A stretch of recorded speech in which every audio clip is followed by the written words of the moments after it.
FIFA বিশ্বকাপ এখনো শেষ হয়নি।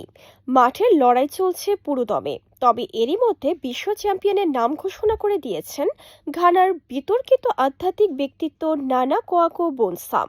তার দাবি 2026 বিশ্বকাপ ট্রফি উঠবে ক্রিশ্চিয়ানো রোনালদোর হাতে। আর সেই ভবিষ্যৎবাণী ঘিরেই ফুটবল অঙ্গনে শুরু হয়েছে নতুন আলোচনা। ঘানার স্বঘোষিত ঐতিহ্যবাহী পুরোহিত নানা কোয়াকো বোনসামের দাবি, ফুটবল মাঠে লড়াই শেষ হওয়ার আগেই আধ্যাত্মিক জগতে নির্ধারিত হয়ে গেছে 2026 বিশ্বকাপের ভাগ্য। তার ভাষ্যমতে এইবারের বিশ্বকাপ জিতবে পর্তুগাল, আর বহু প্রতীক্ষিত বিশ্বকাপ ট্রফি হাতে তুলবেন রোনালদো। বোনসামের মতে পর্তুগাল নাকি ইতিমধ্যেই আধ্যাত্মিকভাবে এই টুর্নামেন্ট জিতে নিয়েছে, তাই রোনালদোর দুশ্চিন্তার কোনো কারণ নেই।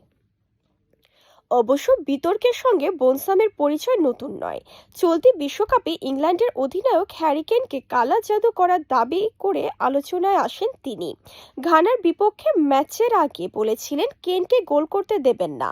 কাকতালীয়ভাবে সেই ম্যাচে গোল শূন্য ড্র করে ইংল্যান্ড, আর গোল পাননি কেনও।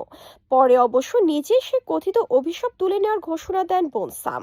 এমনকি জানান কেনের সঙ্গে তার কোনো শত্রুতা নেই এবং ভবিষ্যতে নিজের সন্তানের নামও হ্যারি কেনের নামে রাখবেন। তবে এটাই প্রথম নয়। 2014 ব্রাজিল বিশ্বকাপেও ক্রিশ্চিয়ানো রোনালদোর চোটের পেছনে নিজের আধ্যাত্মিক শক্তির ভূমিকা ছিল বলে দাবি করেছিলেন এই ঘানাইয়ান। তবে 12 বছর পর সেই বোনসামি এখন বলছেন রোনালদোর হাতেই উঠবে বিশ্বকাপের সোনালী ট্রফি। যদিও বোনসামের এই বক্তব্যের কোনো স্বাধীন বা বৈজ্ঞানিক ভিত্তি নেই, এটি তার ব্যক্তিগত দাবি। তবে বিশ্বকাপের উত্তেজনার মধ্যেই তার এমন ভবিষ্যৎবাণী সামাজিক যোগাযোগ মাধ্যমে নতুন করে আলোচনার জন্ম দিয়েছে। এখন দেখার বিষয়, মাঠের লড়াই শেষে সত্যিই কি রোনালদো পর্তুগালের স্বপ্ন পূরণ হয়, নাকি সব ভবিষ্যৎবাণীকে ভুল প্রমাণ করে নতুন ইতিহাস লেখে অন্য কোনো দল।